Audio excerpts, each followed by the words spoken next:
નમસ્કાર મિત્રો, આજે સૌથી મોટા અગત્યના સમાચાર તમામ મિત્રો માટે ખૂબ જ અગત્યના સમાચાર। આજના 6 મોટા સમાચાર જાણીએ। ચાલો મિત્રો, વિડીયોમાં અંત સુધી બન્યા રહેજો જેથી બધી માહિતી મળી રહે। પ્રથમ સમાચાર, આઈ ખેડૂત પોર્ટલ પર આ તારીખથી અરજી કરી શકાશે। ઉપરાંતના સમાચાર, ખેડૂતો માટે ખુશખબર। ઉપરાંતના સમાચાર, ખેડૂતો માટે સારા સમાચાર। ઉપરાંતના સમાચાર, ચોમાસાને લઈને ખેડૂતો પરેશાન। ઉપરાંતના સમાચાર, અંબાલાલની આગાહી। ઉપરાંતના સમાચાર, ગૂગલ પે બિઝનેસ લોન 2024। આ બધા સમાચાર વિગતવાર જાણીએ। ચાલો મિત્રો, ઉપરાંતના સમાચાર, આઈ ખેડૂત પોર્ટલ પર આ તારીખથી અરજી કરી શકાશે।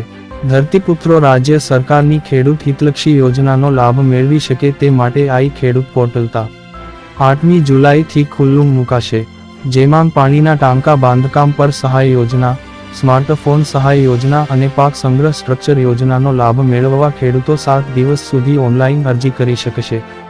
રાજ્ય સરકારની વિવિધ ખેડૂત હિતલક્ષી યોજનાઓનો લાભ મેળવી શકે તે માટે ગુજરાત સરકારના કૃષિ વિભાગ દ્વારા કાર્યરત આઈ ખેડૂત પોર્ટલને આગામી તા 8મી જુલાઈથી 7 દિવસ સુધી ખુલ્લું મૂકવામાં આવશે। 7 દિવસમાં ઓનલાઈન અરજી કરવાની રહેશે। આ 7 દિવસ દરમિયાન ખેડૂતો પાણીના ટાંકા બાંધકામ પર સહાય યોજના, સ્માર્ટફોન ખરીદી પર સહાય યોજના અને પાક સંગ્રહ સ્ટ્રક્ચર યોજનાનો લાભ મેળવવા ઈચ્છુક ખેડૂતોએ www.ikhedut.gujarat.gov.in પર ઓનલાઈન અરજી કરવાની રહેશે, તેમ ખેતી નિયામકની કચેરીની અખબારી યાદીમાં જણાવાયું છે। ઉપરાંતના સમાચાર, ખેડૂતો માટે ખુશખબર। ખેડૂતો માટે ખુશખબર, મોદી સરકારે બેંક એકાઉન્ટમાં નાખી દીધો 2000નો હપ્તો। આ રીતે ચેક કરો। આ વખતે પણ પીએમ કિસાન યોજના અંતર્ગત 9.26 કરોડ ખેડૂતોના ખાતામાં 20,000 કરોડ રૂપિયાથી વધારેની રકમ નાખવામાં આવી છે। પ્રધાનમંત્રી નરેન્દ્ર મોદીએ વારાણસીથી આ યોજનાનો હપ્તા જાહેર કર્યો છે। ખેડૂતોના ખાતામાં નાખી દેવામાં આવ્યા છે। આ યોજનાનો 17મો હપ્તો છે। 2019માં શરૂ થયેલી પીએમ કિસાન યોજનામાં દર વર્ષે ખેડૂતોના ખાતામાં 6,000 રૂપિયા નાખવામાં આવે છે। આ રકમ દર 4 મહિને 2,000 રૂપિયાનો હપ્તો આપવામાં આવે છે। કેન્દ્ર સરકારે આ અગાઉ 16 હપ્તામાં આ યોજના અંતર્ગત 3.04 લાખ કરોડ રૂપિયા ખેડૂતોના ખાતામાં નાખી ચૂકી છે। આ વખતે પણ પીએમ કિસાન યોજના અંતર્ગત 9.26 કરોડ ખેડૂતોના ખાતામાં 20,000 કરોડ રૂપિયાથી પીએમ કિસાન સ્કીમ ન્યૂ ઇન્સ્ટોલમેન્ટ વધારેની રકમ નાખવામાં આવી છે। પ્રધાનમંત્રી નરેન્દ્ર મોદીએ વારાણસીથી આ યોજનાનો હપ્તા જાહેર કર્યો છે। આ ઉપરાંત કેન્દ્ર સરકારની કૃષિ સખી યોજના અંતર્ગત પીએમએ 30,000મી વધારે સ્વયં સહાય જૂથને સર્ટિફિકેટ આપીને કૃષિ સખી તરીકે પ્રમાણિત પણ કરી છે। કૃષિ સખી યોજનામાં મહિલા ખેડૂતો ખેતી સંબંધિત પરંપરાગત અને નવી ટેકનિક વિશે ટ્રેનિંગ આપવામાં આવી રહી છે। ઉપરાંતના સમાચાર, ખેડૂતો માટે સારા સમાચાર। ખેડૂતો સ્માર્ટ બને અને ખેતીલક્ષી વિવિધ અપડેટ મેળવે તે માટે ખેડૂતો સ્માર્ટ માટેની સરકારની યોજના છે, જે અંતર્ગત રાજ્યના ખેડૂતો સ્માર્ટફોન યોજના લાભ લેતા ખેડૂતો માટે આઈ પોર્ટલ પર સ્માર્ટફોન માટે અરજી કરી શકે તે સ્કીમ શરૂ થઈ છે। રાજ્ય સરકારની કૃષિલક્ષી યોજનાનો લાભ લેવા માંગતા ખેડૂતો માટે રાહતના સારા સમાચાર આવ્યા છે। કૃષિલક્ષી યોજનાના લાભ માટે આઈ ખેડૂત પોર્ટલ પર અરજી કરવાની હોય છે, જેમાં વર્તમાન યોજનાના લાભાર્થી માટે આઈ પોર્ટલની અવધિ વધારાઈ છે। ત્યારે કઈ યોજનાનો લાભ લઈ શકાશે અને તેની માટે કેટલી અવધિ વધારી છે? શા માટે અવધિ વધારવાની નોબત આવી જોઈએ? આ રિપોર્ટમાં ખેડૂતો સ્માર્ટ બને અને ખેતીલક્ષી વિવિધ અપડેટ મેળવે તે માટે ખેડૂતો સ્માર્ટ માટેની સરકારની યોજના છે, જે અંતર્ગત રાજ્યના ખેડૂતો સ્માર્ટફોન યોજના લાભ લેતા ખેડૂતો માટે આઈ પોર્ટલ પર સ્માર્ટફોન માટે અરજી કરી શકે તે સ્કીમ શરૂ થઈ છે।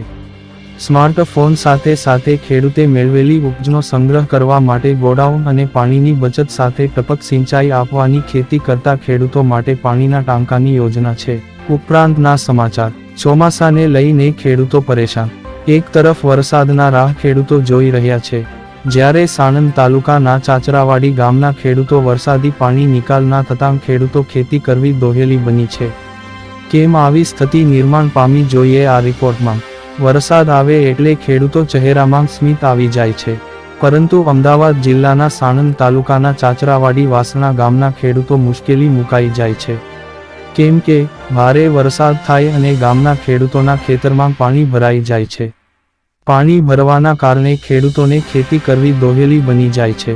આમ તો આ વિસ્તારમાં ખેડૂતો ડાંગરની ખેતી કરે છે, પરંતુ ખેતરમાં પાણી ભરવાના કારણે ડાંગરની ખેતી કે ઉપજ પણ લઈ શક્યા નથી.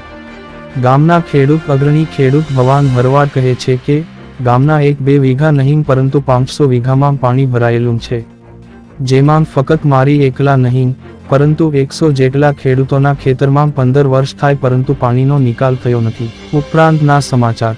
અંબાલાલની આગાહી. અરબી સમુદ્રમાં બનેલી સિસ્ટમની અસર મુંબઈ સહિત ગુજરાતના ભાગોમાં થવાની આગાહી અંબાલાલ દ્વારા કરવામાં આવી છે. ગુજરાતના કેટલાક ભાગોમાં આ સમયે ભારે વરસાદની સંભાવના છે. અંબાલાલે ગુજરાતમાં આંધી વંટોળ, ભારે પવન અને વરસાદની શક્યતાઓ વ્યક્ત કરી છે. અંબાલાલ અનુસાર જૂન માસના બીજા અઠવાડિયાના પ્રારંભથી રાજ્યના ઘણા ભાગોમાં વરસાદ થવાની સંભાવના છે. અંબાલાલે દક્ષિણ ગુજરાત, દક્ષિણ પશ્ચિમ, સૌરાષ્ટ્ર, મધ્ય ગુજરાતના ભાગોના હવામાનમાં પલટો આવવાની સંભાવનાઓ વ્યક્ત કરી છે. ગુજરાતમાં પણ ભારે વરસાદની શક્યતાઓ અંબાલાલ પટેલે વ્યક્ત કરી છે. અંબાલાલ અનુસાર 6 જૂન સુધીમાં ગુજરાતના વિવિધ ભાગોમાં આંધી વંટોળ આવશે, જેમાં કેટલાક ભાગોમાં પવનની ગતિ પ્રતિ કલાક 40 કિલોમીટરની રહી શકે છે, જેમાં તેમણે આંચકાના પવનની પણ સંભાવનાઓ વ્યક્ત કરી છે. અરબી સમુદ્રમાં બનેલી સિસ્ટમની અસરથી 9, 10, 11 અને 12 જૂન દરમિયાન મહારાષ્ટ્ર અને ગુજરાતમાં થવાની સંભાવના છે. આ દરમિયાન મુંબઈ સહિત મહારાષ્ટ્રના અન્ય ભાગોમાં ભારે વરસાદ થઈ શકે છે. ઉપરાંતના સમાચાર. Google pay business loan 2024